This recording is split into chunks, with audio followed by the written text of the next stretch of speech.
Finally, this evening, the South African rand edged stronger on Wednesday, trading at 17.56 to the dollar ahead of key inflation data and a crucial budget vote in Parliament.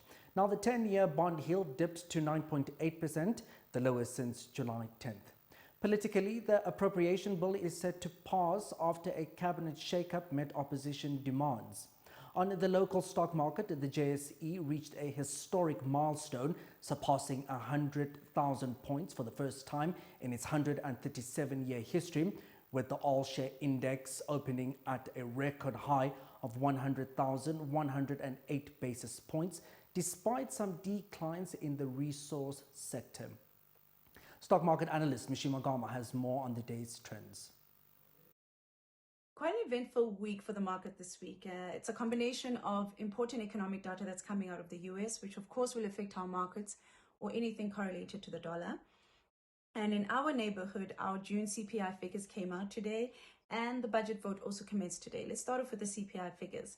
Our headline inflation for June 2025 year on year rose to 3% compared to last month's figure, which was at 2.8%.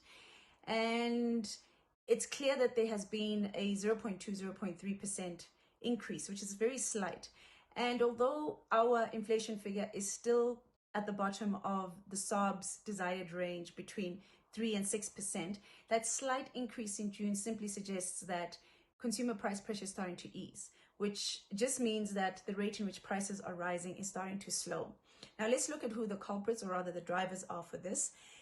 Food and non-alcoholic beverages hit a 15-month high at 5.1%, with stewing beef rising by 22% year on year.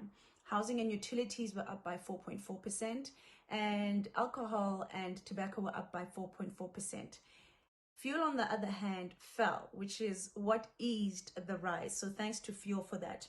As we all know, inflation figures are an important factor that helps the SARB determine whether they want to raise or cut interest rates. And the SARB has effectively cut interest rates 4 times in the 5 times they've met. Analysts believe that there is still room for another 25 basis point cut later this year, which of course will boost spending and borrowing.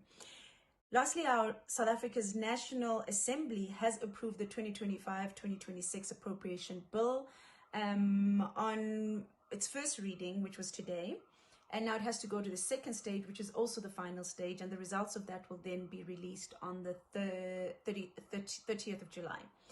The rand regained strength this morning at the back of that. We saw it strengthen from last week's figure at 17.89 to current figures, which are at 17.57. All-share index, on the other hand, has hit yet another all-time high from what we had spoken about last week. So it's hitting all-time highs, which is, of course, good for any Satrix 40 investment or your RAs if you're heavily invested in the index.